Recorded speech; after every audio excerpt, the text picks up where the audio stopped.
Coming up on show 520, it's a deep dive into the technology that makes our electric vehicles tick.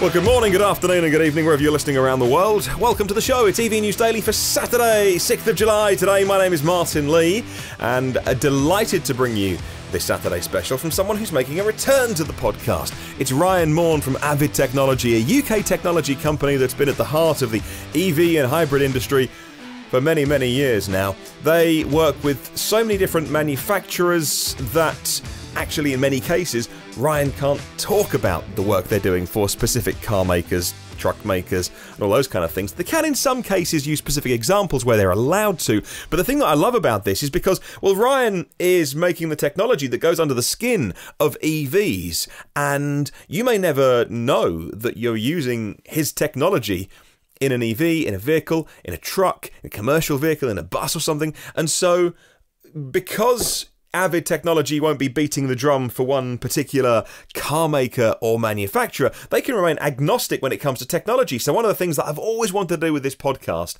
is try and make it a resource for us all learning more. One of the great things about the way we communicate now, the internet, and the ability to share information and share knowledge is something that I've always thought, well, how can we connect all those bits up with the community? So persuaded Ryan to come on today, but also to come back. I mean, hopefully something like once a month where we can ask him your questions about EV technology, where we've come from, what he's developing, what he's working on now, where we're going to be going in the future, 1, 3, 5, 10 years in the future. So I'm really excited about this and working with AVID Technology as a new strand on the podcast, which we will call Ask AVID. There is nothing that they don't know about EVs, having been at the heart of the industry. Him and his team at AVID Technology and understanding and oversight of the EV industry more than anyone that I've ever met. And of all the people that I've talked with this podcast, they just seem to have this wonderful platform agnostic or manufacturer agnostic. So they're not on the side of any one company in particular. They work with everybody. And so we're going to talk about on the podcast today things like what are the bits that go under the skin of an EV, how we electrify motorsport, how we develop electric powertrains for established car makers. We talk a lot about Tesla, but how do those companies that are all invested in fossil engines make that pivot to electric technology? Because we want them to. We want as many people making EVs as possible. That, many more things, talking about advising government ministers on EV technology. So much to discuss today when we caught up at a very historical building in the heart of London.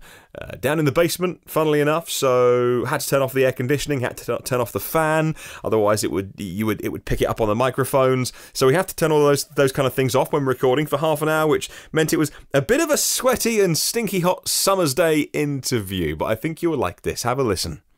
EV News Daily once again on location today, and we're in a fantastic building, a wonderfully old historic building in the centre of London, but we're down in the basement right now. A few of the London noises outside, I don't know if you'll get to hear them during the interview, but today we're sitting down with a former guest of this podcast. I was trying to work out, I don't think anybody's come back for a second bite of the cherry, so he must be a glutton for punishment, and indeed a podcaster himself, but that's really not his main business. From AVID Technology, Maughan, welcome back to EV News Daily. Thanks very much, Martin. And it's good to have you back on the podcast today, and it's actually good to be kind of working with you more, because we've been talking for as long as we've been, kind of talking really about ways to educate people, and so this is what we're going to talk about on today's interview and how we can kind of raise the tide, really. But let's go back to the beginning.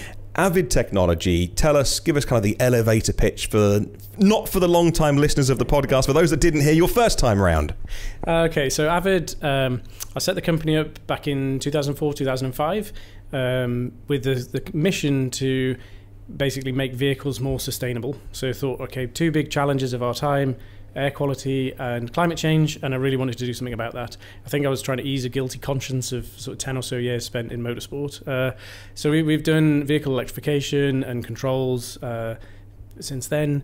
obviously electric vehicles were not fashionable. It's kind of pre-Tesla back then. I don't know if they're fashionable now, even in some quarters, but they definitely weren't then. So it's been a bit of a tough time. But we've built up a really good business up in the northeast of England.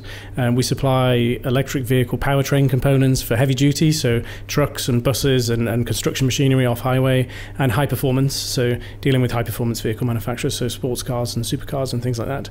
And not really doing kind of mainstream EVs, but doing these very large, very powerful systems for kind of difficult to do vehicles. That's what we specialize in. And one of the things that came out of when we spoke the first time, and we had you on as a guest on the podcast, is the nature of your business is we can't really ask you about, or you can't talk about, the specifics of the companies you work with, because some of them might be in kind of competition, or it's a secret kind of industry. Yeah, absolutely. I mean, the nature of the work that we've done is that's gone from being real sort of exploratory programs a few years ago to now it's production intent, and the design cycle, it can be up to 5 years on a vehicle. So people don't want their competitors to know what is coming and what they're working on. So quite often in some cases we've even got confidentiality agreements about confidentiality agreements. So we have some customers where we can't even tell you we have a confidentiality agreement with them because that's confidential. Yes.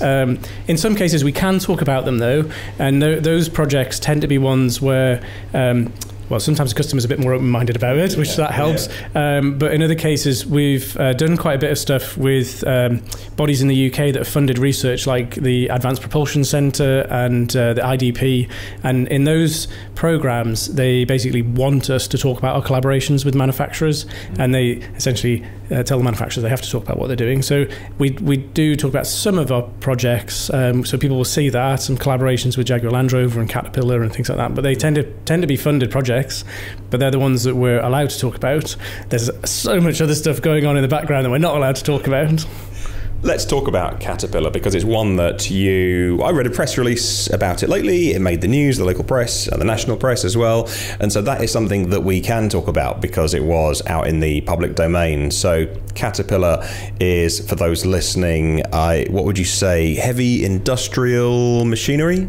So Caterpillar is the world's #1 by quite a long way construction equipment and mining equipment manufacturer. So they make your classic yellow goods, your diggers, your bulldozers, your excavators on building sites and in mines and quarries around the world. But they're the #1 by a long shot. Big diesel vehicles. Why are they working with you, the leading experts in electrification? So there's two things. So with CAT, we have several projects running, and really I think there's two drivers in that industry as a whole.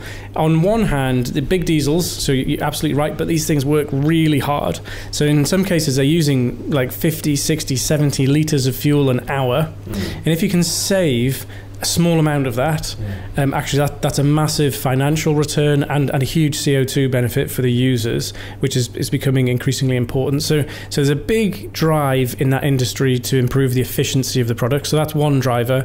The other driver is in a lot of cities, from 2025 onwards, you're not going to be able to use diesel engined vehicles at all, and that includes construction equipment, so things working on building sites.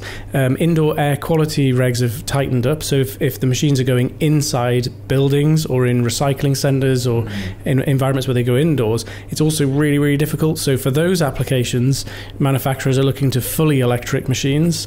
So there's a lot of work happening around that as well. So two drivers in that industry, and CAT they're all over it basically, as you'd expect, being the biggest in the world. That's really interesting actually about the whole marginal gains thing, because it's not a binary thing. It's not like run it on diesel or just run it on electric. We did a story on the podcast recently about hybrid ships that actually the battery power can operate in places that the engines would be at their least efficient, and then when the engines can run at efficient revs maybe, then it can the fossil fuels can take over. So that's a lot of people, myself included, would find that interesting, that it's not an either or decision. we need to reduce CO2 emissions. We need to do it now. So in a lot of cases, you've got applications where full battery electric just wouldn't work. Fuel cell is basically too expensive, it's not economically viable. And in those cases, well, should we just sit on our hands and do nothing because the perfect solution isn't available, or should we do something?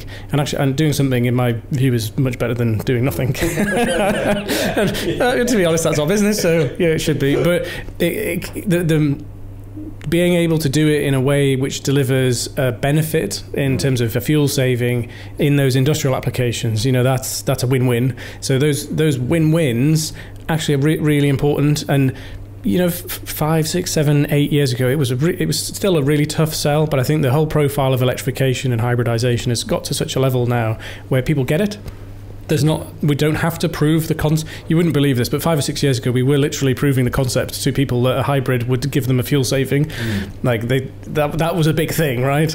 But now everyone gets that. We know how hybrids work. We see them all the time. We're not scared of them anymore. So why not? And if we can deliver cost-effective fuel saving in a big industrial application, then yeah, no-brainer. Let's get it done.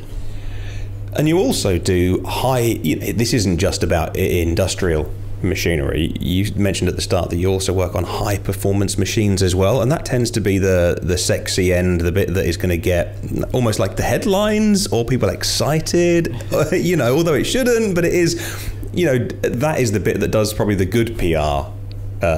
Much like Tesla's 0 to 60 time, that does the good PR for EVs, almost like the high power stuff. So the high performance vehicles, I think a couple of years ago, people realised. I think McLaren P1 was probably the first one that was like really in the big public domain, and obviously the Top Gear guys got hold of it. They loved the thing, and people went, "Hang on, this is a hybrid, and it goes like what's it? It's a super high performance car." And electric motors and hybrid systems give you all that torque from 0 speed. So it's great for emissions and it's great for the environment. It's also great. It's great for performance. And if you can build a hybrid or an EV that will sell because people want it for that reason, then that is a worthy goal as well.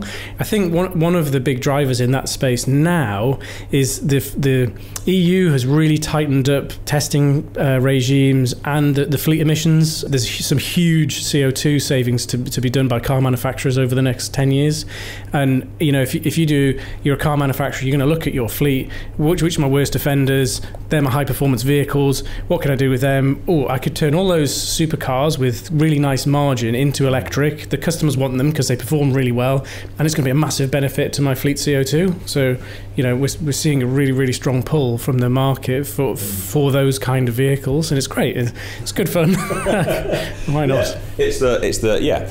There are some electric startups apart from the obvious Tesla, but there are others. The Chinese ones, Rimac, for instance, they get the headlines, but they also get the investment as well. Hyundai investing in Rimac, for instance, to do with the technology under the skin, and that is probably where a company like AVID Technology isn't going to be.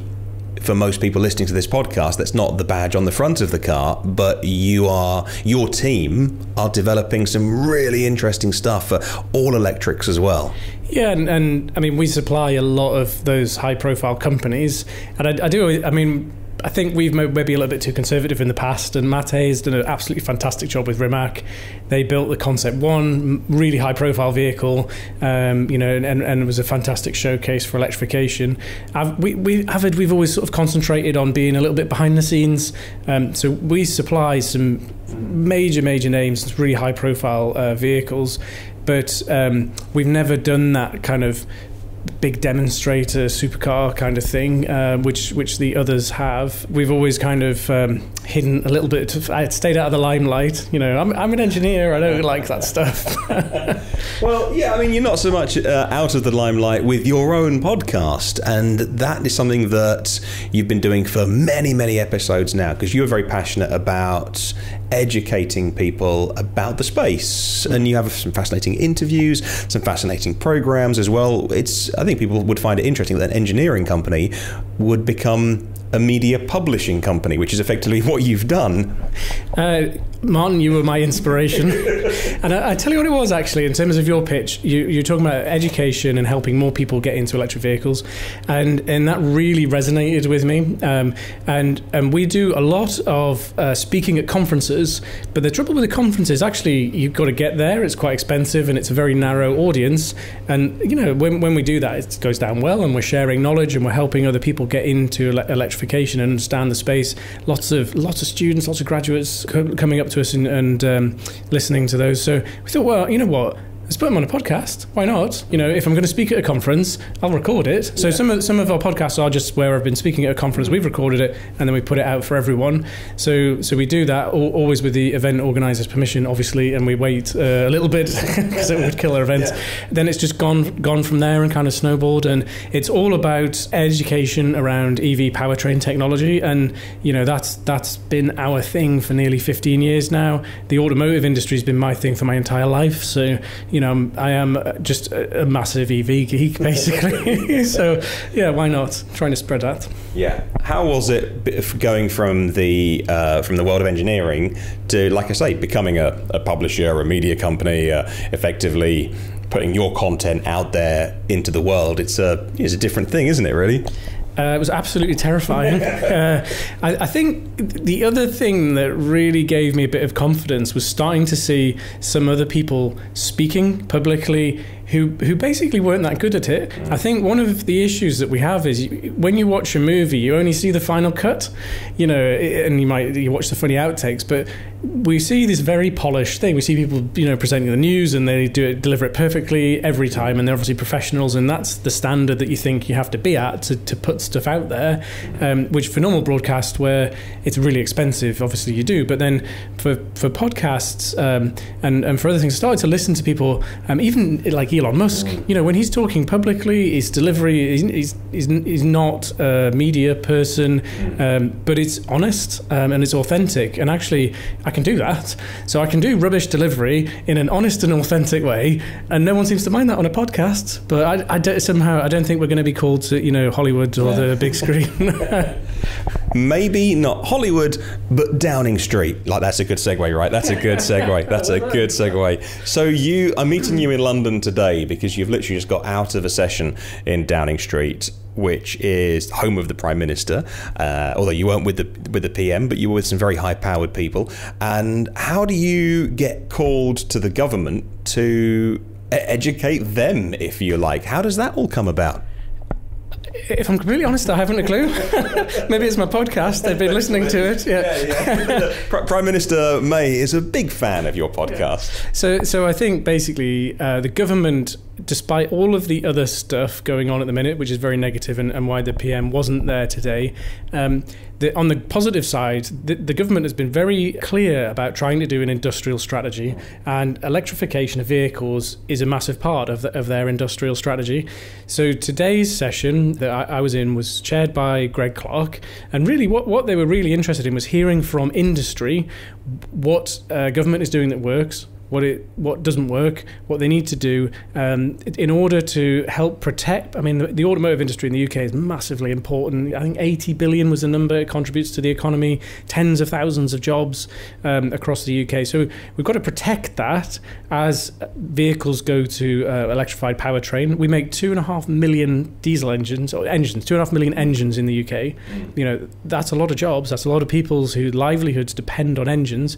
So the government has given credit, had the foresight to recognise that that's a potential threat. So on one hand, we've got this massive threat of electrification coming. What's that going to do? And I should point out, this isn't the first time they've done this sort of thing. So it's not just like, oh, they went in 2019, we need to do something about electrification. This has been going for a long time.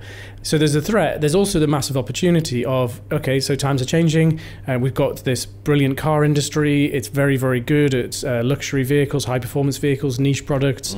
How can we help that go to to the next level? How can we develop the supply chain? And I guess that's where AVID comes in.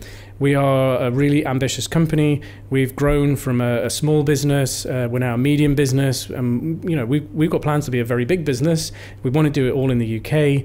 We want to do it through electrification. So we're quite unusual. I think we're quite unusual in Europe in the products and services that we do, and our sort of ambition to grow. A lot of companies don't want to do that, whereas I do. I want to make AVID $1 billion business. And I think now is a unique opportunity to do that. It's like once in a lifetime. There's so much change in the industry, so much going on, that we've got the ability to do that right now, and there's fantastic pull from our customers. So the event today anyway was about what government can do, what it is doing, what's working, what's not working, and they genuinely want to listen. So there was a big group of people there. All the major manufacturers were represented. There was a good number of supply chain people, including AVID. We all got to have our input, have a discussion, and talk about what needs to be done, and the various threats and what people were seeing coming from around the world, and what's happening in China and what's happening in Germany. And that was a really, really interesting session. But a listening government, who would have thought it? Well, it's fascinating that you are advising government on future strategy, possibly, and future policy even, maybe. So let's talk about motorsports. Here in the UK, nearly all of the Formula One teams are based here. There's Motorsport Valley down in the south from McLaren in Woking, and Red Bull and Williams and Renault at Enston. Then you've got Formula E, which is a very different prospect. In the US, you've got sports like NASCAR and IndyCar, which aren't embracing electrification. What role do you think motorsport and electrifying that has in spreading the word about this? I mean, I started my career in motor racing. Obviously, no electric or hybrid vehicles back then. All fossil-fueled, high-octane stuff. I kind of fell out of love with motorsport. Actually, I know you're a big F1 fan, and I can't watch it anymore. I realised, I just woke up one day, we used a lot of sports car racing, so things like Le Mans, American Le Mans Series, Daytona, this sort of stuff. You've got to be crazy to do that anyway, because the level we were at, you're awake for a couple of days, and if you haven't got absolute passion for what you're doing, it just doesn't work. So I fell out of love with it because I realised it wasn't really about the engineering, and it was all about the marketing.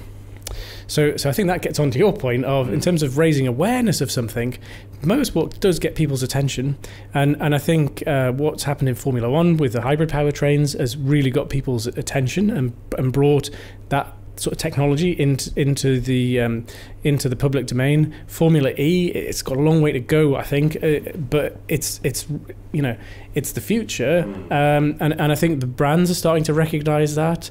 It's one of the funny things about, from an engineering point of view, motorsport doesn't really drive the technology. There's a very big emphasis on what's called formula racing. So that means basically controlling the costs through a set formula for the car. So these are the rules by which you have to follow. You can't go outside those rules. F1's put a load of effort in the last few years into minimising costs, and a lot of that's in pulling back on the engineering. But electrification, in some ways, can help them deliver high-performance powertrains for lower cost.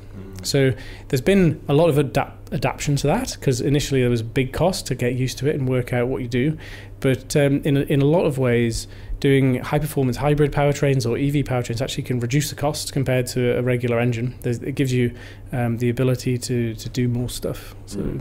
Even then, though, it can be pretty buzzwordy. Like they can say, "Oh no, so and so slowing down. There's a failure of the MGUH." I'm a geek, and I'm like, right, what does that bit do? And so, for the average Sunday afternoon viewer, turn it on, and they're talking about all of the bits that are actually kind of interesting to do with hybrid powertrains. It can get really complicated. So, Formula E with its pure electric motors, there is an argument that actually that's just simple. It's got motors and batteries, and everyone understands that. Yeah, you wouldn't get, it's a Scale Electrics car. That's all it is. But maybe the Formula E car is a little bit too simple at the moment. So there's some things they can't do a lot. They can't do a lot of regen on those cars. The powertrains are quite simple. The batteries are fairly small. Obviously, then they're on very straightforward tyres. I do think they've got there's a lot to do. I tell you that actually the championship that excites me most at the moment is the I-Pace series. I think that's really interesting racing, and in some ways, from a technical point of view, certainly from a driveline point of view, the I-Pace, you've got the all-wheel drive, so you've got motors at the front and motors at the back. You can do more regen braking. You know, it's really interesting formula. Yeah, we know you can't talk about specific manufacturers, but there was an event recently that BMW put on, the Next conference, where they showed off a 5 Series, and they'd taken out the drivetrain, they'd stuffed it full of batteries in places and motors, and 3 motors, 2 on the back to do some funky things, and they showed that off, and that's really interesting because they said to the assembled journalists, oh, this isn't, I mean, this will do 10 hot laps, it's got a 40 kilowatt hour battery. It's just, we wanted to have a play. And that's kind of really interesting because they let their engineers there just go and play with technology and electric powertrain technology just for the sake of, oh, well, let's go and see how many hot laps we can do. It wasn't about endurance, it was about just using a type of battery chemistry that gave you all of that power. And to that, I was really pleased that BMW showed that off to the journalists, because it was nothing more than just them having a play with technology. But the stakes are so high with all of these big auto manufacturers, I guess, like the general public aren't really exposed to that sort of playtime, if you like. Does that make sense? I interviewed a guy maybe a year ago, so 6 months ago. He works at Newcastle University now, but in his early career he worked for Volkswagen. So over 30 years ago, he was playing with electric powertrains at Volkswagen, and they had a whole team, and the job of that team was basically to play around with electric powertrains and see if they were any good, and what they could do with them. The scale of vehicle manufacturers is colossal, and they spend billions. There was so Daimler, the last diesel engine line that they launched, so just the diesel engines, they spent €3 billion on that, just on the engines. So, you know, if to carve off £5 million to have a play here and there actually is not a big thing. But I think one of the interesting things with electric powertrains, once the OEMs have got their heads around them, they have actually realized on high performance vehicles that it's cheaper to develop a high performance vehicle with a hybrid or with an electric powertrain than it is with a high performance internal combustion engine. The problem on the fully electric is the batteries and the range if you're going to really drive it hard, but a high performance hybrid, because you've got all that torque from the electric motor, it comes in, it's great. So someone like BMW, so I know you were a bit disappointed with what they'd said about diesel engines. But the other thing that they have said as well, not the same guy in a different event, they have said that all of their cars will be mild hybrids. So that's 100%. So whilst they're saying, yeah, we're still going to have engines, yes, but they're going to be highly electrified. And actually the kind of level of mild hybrids that they are talking about, Gen 2 mild hybrids. You've seen Daimler have just launched really, really nice Generation 2 mild hybrid diesel engines. A lot of electrification, even on the basic diesel engines. So yeah, they will still have some, but again, it comes back to if you can make that work and you can get out in the market, you can get some incremental gains, you know, and it's cost effective and people will buy it and it gets electrified miles on the road, then that, you know, it can only be a good thing. The thing that's driving them is these new, much tougher CO2 reduction targets from the EU. So they've got to have a 37.5% reduction in CO2 by 2030. Wow. I mean, that's massive, given that that's not... When they started with the fleet CO2, they were coming from a pretty low base with old technology, but this is based on 2021, so already like super advanced engines, the best sort of. Wow. So you will see a lot of electrification from the big OEMs as a result of that, and same thing on the truck side. So the trucks have got to do 30% by 2030, and they've already got, you know, every truck has a very advanced, super efficient diesel engine. So the only way you're going to get another 30% efficiency out of that is through a lot of electrification. So this mix of mild hybrids, plug-in hybrids, and fully electric, and making that fit the right applications. It's in some ways it's really complicated because there's more spread there, but we're going to see a lot of that. In the defense of hybrids, and obviously on an EV podcast, I'm always, you know, banging the drum for pure electric cars, but in defense of hybrids, a really good example for why they are a fantastic use of technology would be something like the lap record set at the Nürburgring. So if you go on YouTube, the video, I think it was a Porsche 919 maybe if you Google that. And this was the ultimate lap record holder of the Nürburgring Nordschleife, and that was a big engine paired with a big hybrid system. So out of the corners you get all of that punch of the electric system, but the energy density of fossil fuels means that the top speed was 300 and something kilometers. Then there's the recent fully charged video, which is amazing, of the VW IDR setting the new lap record for pure electrics. Now, again, that power out of the corners, but the lap time's so much slower because the top speed of that, which is the bit that wasn't mentioned in the video and the bit that I'm sure VW don't want, that's not the headline on the press release. The top speed of that VW IDR really, really slow. And the thing about the Nürburgring, so many long straights, it was topping out at like 100, late 100 and somethings, whereas the Porsche with the hybrid engine could just keep accelerating and accelerating. So there you go. There's my defense of hybrids. Yeah, well, yeah. I mean, the Nürburgring, we used to go to the ring all the time, and I sort of roll my eyes a little bit with, oh God, another lap record attempt at the ring. But it takes a lot of power to go fast. I mean, that's so the power you consume is the square of your speed. So you're going 200 odd miles an hour, you are consuming energy at an alarming rate. So even with a big battery, 100 kilowatt hour battery, which is heavy and then dynamically quite difficult for the car going around the twisty stuff, you're going to drain that battery rapidly going around the ring if you got any sort of big VMAX going on. So it's definitely getting the energy on the car for one lap of the ring, let alone 2 or 3, because you tend to have to do one. You have to do a lap to then do a hot lap to then have an in lap. Yes. So you need to do 3 laps basically to do 1 lap. That's a massive battery for a full EV. So yeah, hybrids. You know, there's a lot in hybrids. I think the complication here is we've got some cities that are saying they want no combustion engine vehicles from quite early dates. That kind of makes it easy in a way, because we've only got one path, so it's very, very simple. But I don't think the public are quite ready for that for every application. If you live and work in London or in Paris, then fair enough. Public transport, and you can probably deal with it. But for people like we live out in the countryside in Northumberland, and it is quite difficult. So we have a full EV. We have a Zoe, new one with a big battery, which is great. The small battery Zoe just wouldn't have worked for us because of the distances that we have to move around, and we've got a plug-in hybrid. We get a lot of electric miles out of the plug-in hybrid. It's a BMW. We've got the longer range of it, which gets used all the time. But we're definitely saving a lot of fuel, not completely eliminating it, but saving a huge amount of fuel. Which, again, why not? If we can do that now, then let's do it now. Okay, well that brings us to the end of the show and where we get to, which is working with AVID Technology on this podcast to answer your questions about EVs. So I was racking my brains. Okay, we can't ask you specifics. You can't talk about the specific people you work with, but you do know everything that's happening in all parts of the EV industry. So that brings us to Ask AVID, which is something that I'm really happy that we can do with our listeners, help educate people so they can send me questions at any time on Twitter, on email. I will collate them and then say once a month. I don't imagine we'll get to sit down together, but you have a studio, it's fine. You have a microphone, we can sit down and you can answer the questions of the listeners to this podcast. So first of all, thank you for doing that. No problem. It's really interesting, exciting. I'm a bit nervous about these questions and what they're going to be. So please go easy on us.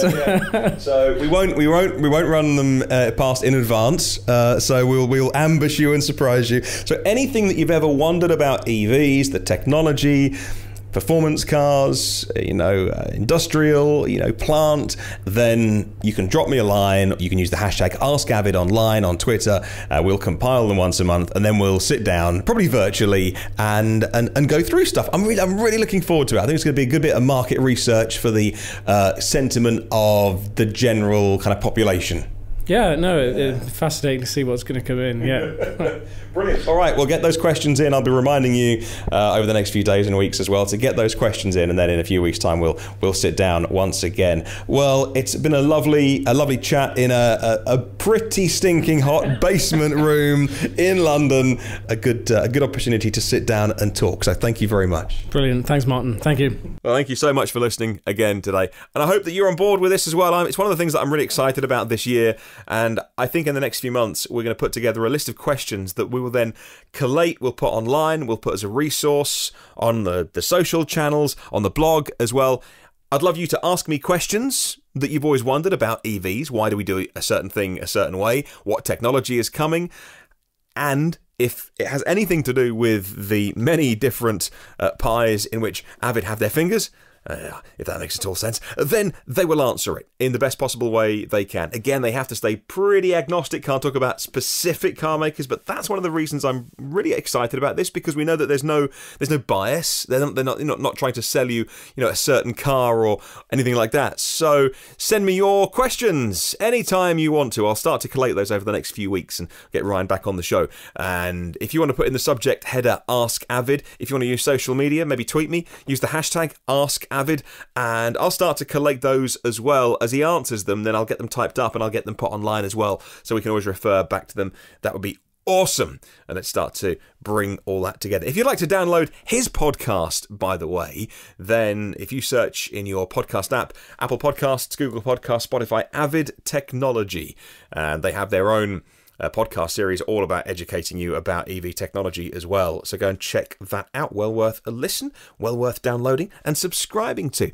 In the meantime, get your questions coming in and I'll put them to Ryan the next time we speak.